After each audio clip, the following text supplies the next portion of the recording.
the custom of not learning on Nittelnacht. It's not to not learn on the Christmas night, but the fact is we're worried that since the Catholics have a midnight mass, so if they'll be doing their mass at midnight and all the Jews are asleep, it'll be a kitru. Well, second, they are more religious than the Jews. So the custom was not to learn at the beginning of the night. That's when everybody would learn.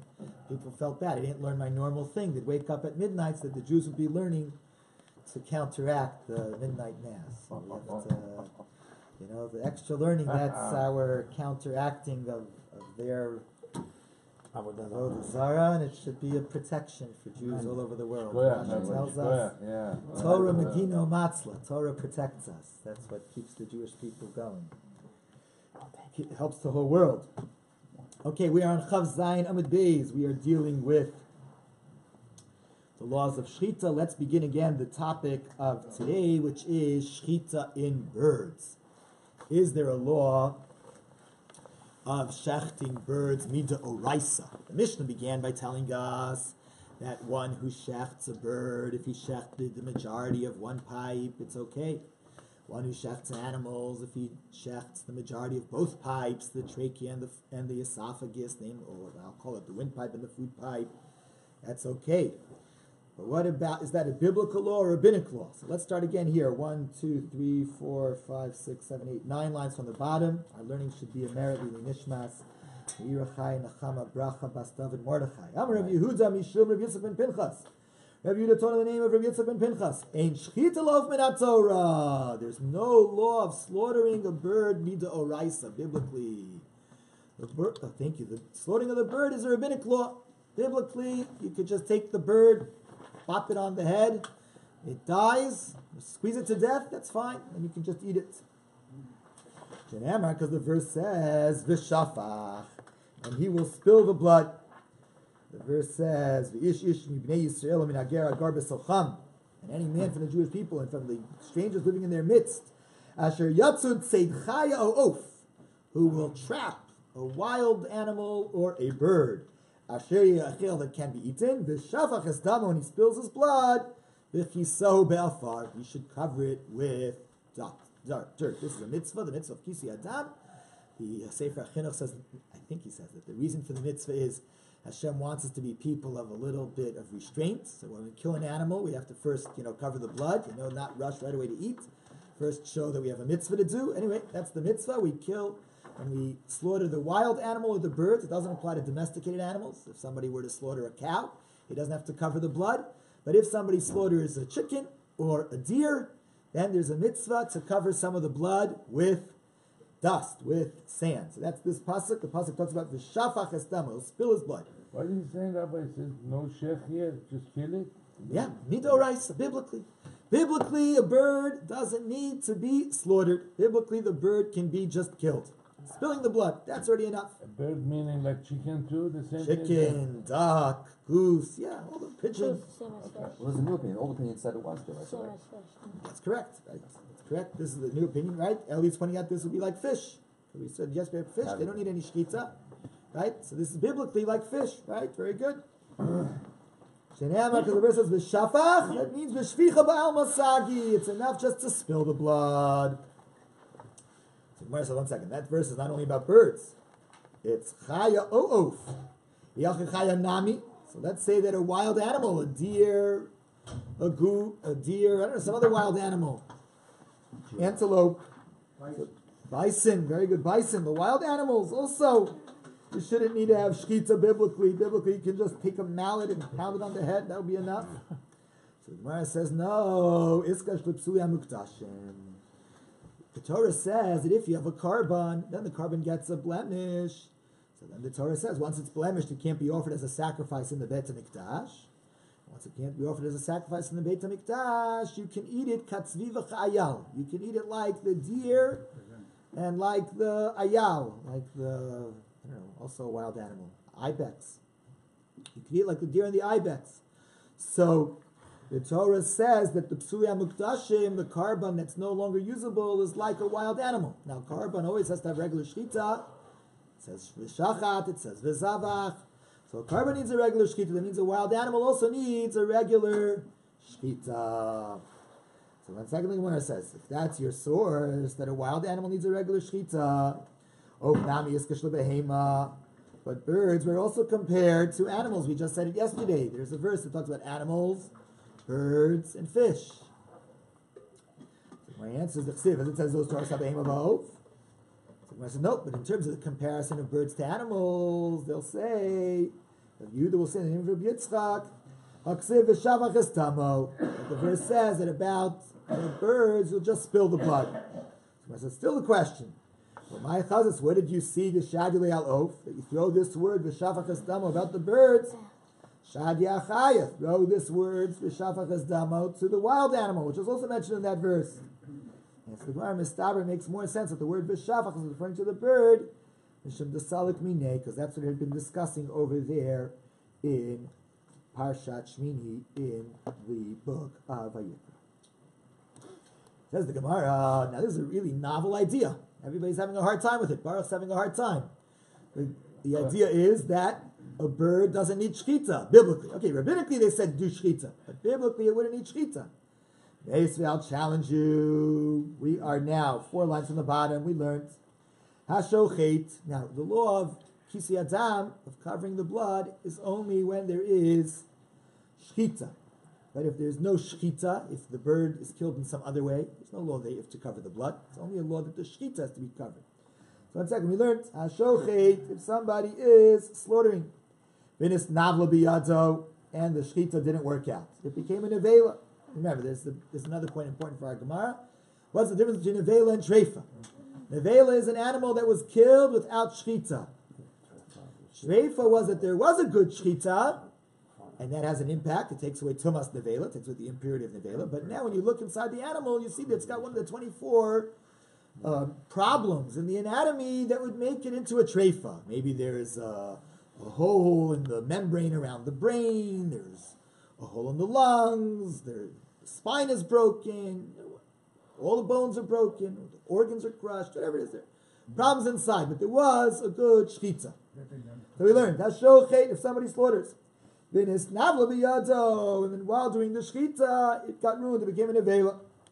Or Anocher, somebody who killed it by, going from the nostrils down to the chest.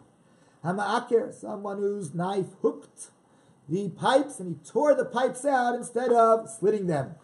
So in all of these cases, since there was no shchita, even though there's blood on the floor, Pater Malachasos, he doesn't need to cover the blood. I don't know if you're going to tell me. Ain't shchita lof min haTorah. Biblically, a bird doesn't need shchita. Biblically, all a bird gets is v'shafach es damos, spilling the blood.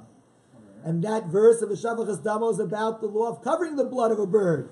Then the so who cares how it was killed, whether it was killed with slitting it from the nostrils down to the chest, mechira, or is killed by uprooting the pipe, akira, doesn't matter. You spilled the blood, then there should be a biblical law that you need to cover it. How are we saying that there's no need to cover? Libay kisui, it should need to have the blood covered. My answer, mi savrit, ba'of. Do you think this price is talking about a bird that was killed by nechira, or killed by ikur, or killed by an act which was making a nevela? Lo b'chaya, it's talking about a wild animal. A wild animal's blood also needs to be covered. But a wild animal needs shchita, biblically too. Tashma, again, let's try to bring a proof about this novel idea, whether birds don't need shchita biblically. We learned in a brisa. Hashochet, somebody who's slaughtering, v'tzarech l'dam, and he needs the blood that he's slaughtering. The reason why he's slaughtering is because he needs to use this blood too. It's part of why he's slaughtering. So now is the problem. If he's going to cover the blood, he's not going to be able to use the blood, but he needs this blood. So what does he do? It doesn't matter. Chayav l'chasos. He still needs to cover the blood. So what can he do? He can't do shchita. O nochro, he can slit it from the nostril to the chest. O okro, or he could uproot the pipe, and then fine, then he doesn't need shchita, because then there was no shchita, there's no need for covering the blood. So presumably, my lav ba'of, presumably we're talking about a bird, and we're saying that if he needs the blood, so he doesn't want to cover the blood, the way to do that is to kill the bird without shchita, to kill it with ikur, to kill it with nechira, So you see that if it's killed with ikur or nechira, you don't need to cover the blood. That seems to be against this view, because if you say that biblically the killing of the blood is the shafach, is the spilling of blood, and you can spill the blood anyway, and then you need to cover it, so then you should still have to cover it. So my labo, we're talking about a bird, the kabayla the damil yinicha. He needs the blood for yinicha. What is yinicha? Yinicha was a certain mold that would grow in garments, and the blood of chickens would help get rid of it. So Gemara says, no, that's not what we're talking about. We're talking about chaya. We're talking about where he needs the blood of a wild animal. What would he use the blood of a wild animal for? As a dye. If he needs to dye a piece of leather to make it red, he used to use the blood, I guess, of deer. And that's the case of this bryce. He needs the blood of a wild animal. So then if he'll shech the wild animal, he's going to have to do kisiyatan. So therefore, the way to get around it is to just kill the wild animal without a shchita. B'chai, you're talking about a wild animal, the kaboy le'letami l'lacha, and he needs the blood, l'laka, for dyeing a piece of leather. So since we're talking about, one second. So we're talking about of a wild animal, as we said, does need shchita mid oraisa. So that's what the Bryce is saying. If you would do shchita, which is what the Torah calls for, then you would have to do kisi adam. If you want to use this blood, so just kill it in a way that's not shchita, then there's no need for kisui adam. But in birds, since biblically they don't even need shchita, then biblically any way of killing it is already within the pasuk of the shafach es dam of kisa. Anyway, is the spilling of blood, and then even if it's killed in some other way, you would still need to cover the blood. Yeah, question. Melika, you need to cover the blood too? That's a good question. I think certainly according to the opinion that you don't need shchita, you would need to cover the blood. I don't remember, but I think yes. I think there is a need for covering the blood for Melika. And in What's that? So there's no cover of blood in the English, I think. You don't think they would have a container with some dirt in it to cover the blood? Not physically. I think halachically, if I remember. I'm not sure, but I think halachically with the Mikdash, you see that doesn't apply. You can only do Melika unless you do it for a medical reason outside. No. He's talking about Melika in the Beis Hamikdash. I don't think you No Kisei Adam? Okay. I don't think it's Kisei Adam. I know that there's I know that there's a big discussion in the Beis HaOtzar whether Melika is the shchita that is in the Beis Hamikdash, or it's that in the Beis Hamikdash you don't need shchita, you just have a new process, you have the process of Melika. Yeah. And I think one of the differences is this question, whether there was a Kisei Adam. It's a nice question. Yeah, I know. What's that? Up on the... Yeah, that certainly doesn't get covered. But maybe some of the rest of the blood could be covered. Probably not. I mean, I don't remember in any of the discussions of the order of a carbon that they said to you that you're covering the blood. It never came up. I don't remember it. So probably not. Rabbi, in the slaughterhouses that they kill a lot of, chickens. Do they cover the blood or? They don't have to cover all the blood. You just have to cover some of it. Some of it. And you don't have to cover each bird. They slaughter 500 birds. There's blood on the floor. Some of that blood needs to be covered. You make a bracha before you cover it. Right, correct. I know. Yeah. Tashma, comment here, a proof about this discussion of whether biblically birds need shchita. We learned in a Mishnah, Malak besakin, if somebody takes a knife into the Beis Hamikdash and he does malika on a bird with a knife, so now that bird is considered nivela. And therefore, mitami begadim habeis habliya, anyone who eats from that bird, his garments would be tameh through his swallowing nevela of a bird. You're going to tell me in shchita lof min Torah that biblically a bird doesn't need shchita. Any way of killing it is already enough. It's true that when he breaks the back, he breaks the neck, and he breaks the bone there at the top of the neck, the neck bone, the mafrekas. Havile treifa, so it already became a treifa before his knife had got into the pipes. So what? So still, the fact that you killed it with a knife should be the equivalent of a shchita. The same. What is the difference? What's the difference between treifa and nevela? Treifa is that it was killed with shchita, but it's not kosher. So here it's not kosher because first he broke the spine with a knife, and then he got to the pipes. So what? So it should be though treifa that had a shchita to it. It shouldn't be nevela. It shouldn't be tamei. So the answer is Huda Amar, according to what we had started with. Rav Yehuda, in the name of Rav Yitzchak, he doesn't think that everybody agrees to him. He thinks it's a machlokas tanoim. When you have a mission that doesn't seem to work with his point of view, okay, that's the other Tana. But he says that there is a Tana who believes that there's no need for shchita on a bird, midoraisa. Huda Amar ki hai Tana. He's the one who said, like this Tana. The Tana midoraisa. Rabbi Zev Reichman, Rabbi Omer, Rabbi Zev Reichman says in the name of the son of Rabbi said, the great one said, Rabbi Zev Reichman, the great one said, what's the meaning of the verse about Psudei Mukdashim? Just it'll be eaten like the deer, like the ibex. What are we learning from a deer and an ibex? So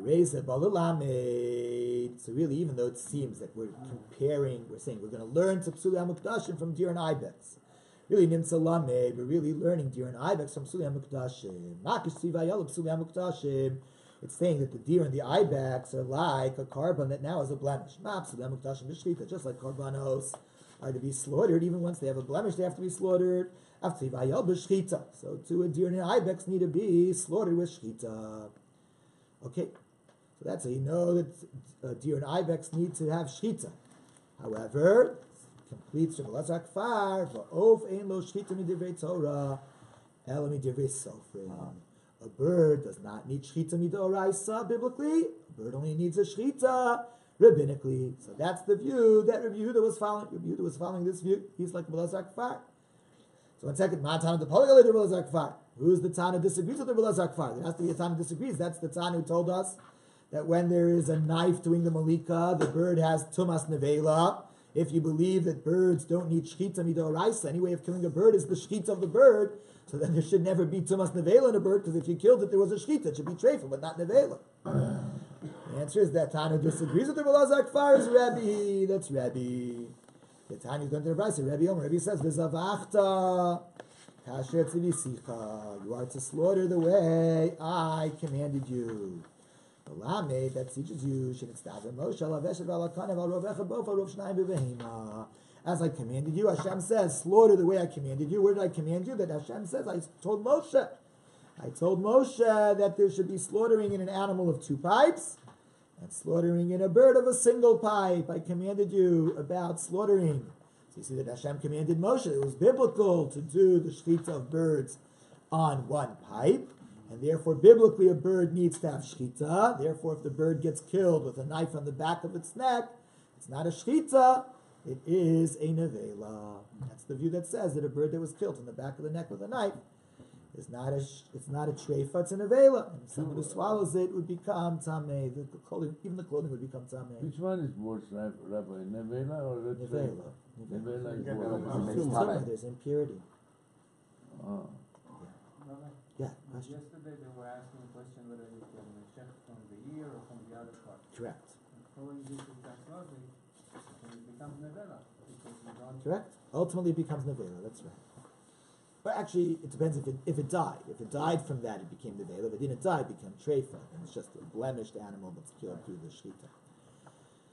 Okay, then the Mishnah said that when it comes to slaughtering birds, you only slaughter 1 of the pipes. You don't have to slaughter both. You can slaughter 1, either the trachea or the windpipe. Echad ba'ov shchita sok sheira. If you slaughters 1 of the pipes in a bird, it is kosher. So does that mean either, or is there a particular one that you need to slaughter? So here's where we learned of Nachman Amar O Veshet O Kana. Either the Veshet I think is the esophagus, no? Yeah. And the Kana is the trachea. So either the esophagus or the trachea.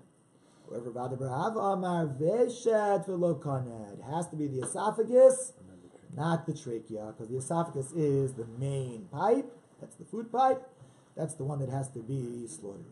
Rav Nachman Amar Oveshet Okane. Rav Nachman says it's either the esophagus or the trachea. Because Echad Katani, it said one of them. Echad Koltu, any one of them. Rav Barahava though says Veishet V'lo Kaneh. It's the esophagus and it's not the trachea. Mayach, what's the meaning of one? It means miyuchad, the unique one, the special one. Like when we say the simple explanation of Shema Yisrael Hashem Elokeinu Hashem Echad is not that, not just God is one, God is unique, God is special. So Echad means the unique one, the special one, the esophagus. So now a question. I'll challenge you. We learned if somebody slaughters the esophagus of a bird, and then the trachea was dislodged. So it's already kosher, because even though a dislodged trachea would make something into a treifa, but it was already fully slaughtered correctly with the slaughtering of veshet, of the esophagus. But if the trachea was dislodged, and then he slaughters the esophagus, psula, so then it's no good. Then it's a treifa. Now, if he slaughters the esophagus, then and then as he's examining the bird, he sees that the trachea is in the wrong spot. Then he doesn't know if it had been dislodged before the slaughtering. It had been dislodged after the slaughtering. Right? If it was dislodged before the slaughtering, then it's a treifa, and the shechita didn't work. If it was dislodged after the slaughtering, it was already dead, and the shechita did work. He doesn't know. So this actually happened. So they said, if we're not sure whether or not there was a shechita, then you continue with the chazaka. The earlier presumption was that it was no good, so it continues to be no good, right? It was Eiver Min HaChai before it was killed, so therefore it stays no good. Okay. The ilu. Now that's the end of this this brisa. The ilu shchita begargeres lo katani. But it didn't say maybe there would be a slaughtering of the trachea and the esophagus is dislodged. It didn't mention that. So isn't that telling you that you need to slaughter the esophagus? Not that you can slaughter either the esophagus or the trachea. Because if you could slaughter either the esophagus or the trachea, the same way we have discussions about a trachea that's dislodged, we should have discussions about an esophagus that's dislodged, and the trachea was what was slaughtered. So Gemara says, no, really, you can slaughter the esophagus or the trachea. Rav Nachman maybe is right, and Rav Barahava maybe is wrong. The reason why we have a discussion about the trachea being dislodged is because it's normal for the trachea to get dislodged, whereas it's not normal for the esophagus to be dislodged, so we don't have to have a discussion about it. All right, another question of Rav Nachman, who says that you can slaughter either one. Tashma, coming here, a proof we learned in another brisa. If he slaughters 2 halves of pipes in a bird, it's no good. Notice he slaughtered half the trachea and half the esophagus, it's no good. Certainly in an animal, half of the trachea and half of the esophagus is no good. He has to have the majority of both. In a bird, he needs to have the majority of at least one. Rabbi Yehuda says, "Ba'of in a bird, he has to slaughter the esophagus plus the veins that carry all the blood." So you see, it's to slaughter the esophagus. It doesn't say slaughter the trachea or the esophagus and the veins. So that really means you could slaughter trachea or esophagus and the veins. Why did he mention the veins next to esophagus? Because the esophagus is right next to the veins. So if he's saying you need to get to the veins, you're going to go through the esophagus too. But his main point is the veins. What does that mean? So you could theoretically do the other one and get to those blood vessels, that would work? That's what you're saying? I mean, it sounds like it's a good proof that the person says it has to be the esophagus. No, that's right. That's exactly what you said. So what's the most important thing? Is get the blood veins or the pipes? The pipes. Pipes is more important. But isn't it what really kills the animal? They're next to each other. Sort of impossible. It's rare not to not get them. Why do they want to cut those blood vessels, Rabbi? So we're going to see in today's daf that according to Rabbi Yehuda, the issue is really not about shechita, the issue is about blood. That he's worried about eating blood, so he says you have to drain out the blood. That's a zero. But to kill is the most important thing is to cut the arteries, no? I think so. to get blood from the brain. But the topic of the blood didn't come up with the animals, just with the birds. Yeah. What's the question? No, the main artery goes right in the esophagus. So when you cut the main artery, then you break over the blood. When you cut the esophagus, you hit the main artery. Yes. Normally, yeah. Okay. Tashma, another proof. Now a question on the other view. Rabbi Zev Reichman says you have to cut in a bird the esophagus. Come here, proof. We learned a brisa talking about the problem of pausing in the middle of the shechita. The brisa says shachat chatzi gargeres. If he slaughtered half of the trachea, the shach kedei shechita acheres. He stopped in the middle and waited enough time to do another shechita. And then Ugmara, and then he cut back and he finished up. Shechita sok sheira. The shechita is kosher because when he did the first cut, it was only of half. So of half is not already a shechita. It's just the beginning. It's not a shechita yet. Shechita is the majority. The majority is what's taking out the life. Half is not taking out the life. So he paused before shechita started. So my law, presumably, what are we talking about? Is an oaf, a bird. Well, my gamra, what does it mean? He finished it. He finished the gargeres. He finished the trachea, because that's what it started with. He said, shachat chatzi gargeres. He slaughtered half of the trachea. So he finished it, the trachea. So you see that just the trachea alone is enough for shechita. So the Gemara, look, that's not what we're talking about a behema. We're talking about an animal. An animal, you have to slaughter both, the trachea and the windpipe. Everybody agrees to that. My Gemara, what does it mean? He then finished it? Gemara, the shechita kuli. He finished the whole shechita. He finished both the trachea and the windpipe. Tashma, coming here, proof. Another problem with the Rabbi Zev Reichman says it has to be the esophagus. We learned a brisa. Let's say half of the trachea already is cut. Most of all of kolshu, and he just adds a little bit with a knife, and in that way completes the act of shechita. Shechita sok sheira, the shechita is okay. So my law, presumably, what are we talking about? An oaf, a bird. Well, my Gemara, what does it mean that he finished it? Gemara Lakan, he finished the shechita on that trachea just by adding to make it more than 50%. So you see that all you need to do is to cut the trachea. You don't need to cut the esophagus. Lo, it's not talking about a bird at all. But the it's talking about an animal. My Gemara, what does it mean he finished it? Gemara Lavesh, he finished the trachea plus the esophagus. He did both. Tashma, another problem. Coming here, proof from another brisa. Kate said, Molken chatas ha'of. How does the Kohen do malika on a bird which is a chatas? So he comes with his thumb nail. Chotech shidra, he cuts through the spine. Umafrekes, and the neck bone. Below rov basar, without severing yet the majority of the meat of the neck. Achmagia laveshet or lakaneh, till he gets to either the esophagus or the windpipe. If he gets to the esophagus or lakana or to the windpipe, he cuts one of them. He cuts that one. Then it goes back to do the majority of the meat. Uva ola, and in an ola shnaim he cuts both. Or rov shnaim, or the majority of both. So you see that what's the way to do a kosher malika? Either the veshet or the kana, either the esophagus or the windpipe. Not only one, not only the esophagus. The Gemara says to Yufta de Rabbi Zev Reichman. This seems to be a disproof for Rabbi Zev Reichman. Says it has to be the esophagus. Okay, to Yufta it's a disproof. All right, Mahavi. So what's the bottom line? Because really this is not such a disproof. This is about malika. What's the bottom line about shechita of birds? So the Gemara says, what do you mean, Mahavi? What's the discussion? You just said that it can be either one. It's not just the esophagus. The Gemara says, no, Duma, maybe over there's a difference in Shechita and Malika. Shiny Asa Malika is different. Ika Shidro Mafrekes. There is the spine and the neck bone. And therefore, once you've already cut through the spine and the neck bone, so then either one works. To cut any of the pipes works. But in Shechita, where you have to go from the other side, you're going from the front, maybe there, it's not either one. So what is the halacha? So says the Gemara Tashma, coming here, proof from a story. There was a goose, a duck. It was in the house of Rava.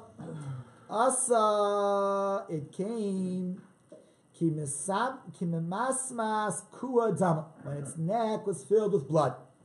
Okay, the neck was filled with blood. We had to check to see if it was a treifa. Maybe it had a hole in the windpipe or food pipe. Rabbi said, what can we do with this duck? If we're going to slaughter it and then check it, maybe where we slaughtered there was the hole, and now we don't see if there's a hole there. So what do we do? Check the duck, and then we'll slaughter it. But Rava said, there's no way to check the esophagus from the outside of the esophagus. The only way to see if there's a hole in the esophagus is from the inside, because the inside of the esophagus is wide. So if there's a blood in the inside of the esophagus, then you know there was a hole in the esophagus. So Rav Yosef, Rav Yosef, the son of Rava, said, Nivdeke lakana. Okay, let's check the trachea from the outside. Nishchate lakana, and let's only slaughter the trachea. In that way, it was a kasher shchita. Then let's turn it over. Laveshet, turn over the esophagus, turn it inside out. And check to make sure there's no blood in the esophagus, to make sure that there was no hole there. So Rava said, Chakim Yosef Bri b'treifos ki Rabbi Yochanan. My son Yosef's as smart in treifos like Rabbi Yochanan. All right, so what do you see? Alma echad d'kamer. So you see that when the Mishnah says that you slaughter one of the pipes, it's not the esophagus necessarily, because otherwise you couldn't be checking the esophagus in this case. You see, it's ohai. It's either the esophagus or the trachea, and that's the halacha. You slaughter either the esophagus or the trachea. It's not considered to be if you hit the shkita already. I mean,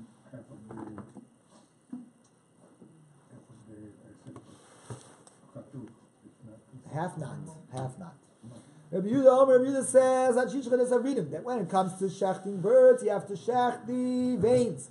Rav Chizr said, Rabbi Yehuda only said this only with a bird. We're talking about a bird that he's not salting, a bird that he's going to roast on the grill, and we have a problem with blood. But an animal, since you're going to cut it up into pieces, and then you're going to salt it, there's no need to cut the veins, because the salting is going to remove all the blood. The issue of Rabbi Yehuda is that he's worried about blood, and if you kill a bird and then right away you grill it, so then the blood of the birds that are still beating, you're going to end up eating blood. Rabbi Yehuda says that you have to do a shchita on the veins. If the issue is blood, you want to drain out the blood, then you don't need to do a shchita, you just need to puncture the vein, anything that'll get the blood out. So you're right, let's change it. Let's change. That's Yinkov According to you, all you need to do is to puncture the veins. So why do you say till you slaughter the veins? Yinkov b'shah shchita. He has to puncture the veins at the time that he's doing the shchita. Tashma, coming to your proof, we learned Britam b'shchita. The Rabbi Yehuda says that the veins have to be slaughtered. No, Britam sarchla not from b'shah shchita. The Rabbi Yehuda change the brisa. Veins need to be punctured at the time of the shchita. Tashma, when you approve, Amrullah, Rabbi Yehuda, the sages say to Rabbi Yehuda, if the whole point of the veins is to get rid of the blood, Mali b'shchita, Mali b'shlo b'shchita, who cares whether it is with a shchita, whether it's not with a shchita? You see, the Rabbi Yehuda holds you need to have a shchita on the veins. This is what they're telling him. Not from b'shah shchita, not from shlo b'shah shchita. If your issue is to drain the blood from the veins, you can drain it really through puncturing. So what's the difference whether you puncture it at the time of the slaughtering or you puncture it at a different time? So Rabbi Yehuda says, no, I want you to puncture it when you slaughter. When you puncture at the time of slaughtering, so the blood is still hot. But if you are going to puncture when it's not the time of shchita, lo asidam, the blood's not even going to come out of the vein. The curry, because the animal's all cold, and the blood is cold, and it's not flowing around anymore. Rabbi Yehuda asked the following question. When Rabbi Yehuda says you need to split the veins, is that a shchita? Shaban, if he pauses in the middle of cutting the veins, is that going to make it wrong? Daras ben, if he stabs in the middle of cutting the vein, is that going to ruin it?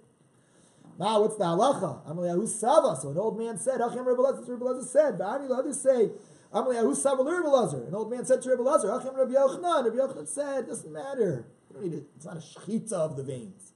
At the time of shechita, you need to sever the veins. You could even puncture them with a thorn, and that would also be kosher. Tanya Kavasad Rav Chizda, we have a brisa supporting Rav Chizda. The brisa says, Shachat Shnei Chatzai Simin Ba'ov Pasol. If he slaughters half of the two pipes, each pipe half of the pipe, in a bird, it would be no good. Then certainly in an animal, it would be no good. Rabbi Yehuda says, Ba'ov, in a bird, and it's not enough to slaughter the majority of a pipe. You have to slaughter the esophagus with the veins. So you see, he's only requiring it in a bird. And the issue is because in a bird, you're going to then roast the whole bird without cutting it up to get the blood out. He's worried there's going to be blood. But in an animal where you're going to cut it up into pieces, you're going to get the blood out, either through salting or through grilling. You're going to get the blood out. Therefore, there's no need in an animal to make sure to puncture the vein to drain out the blood.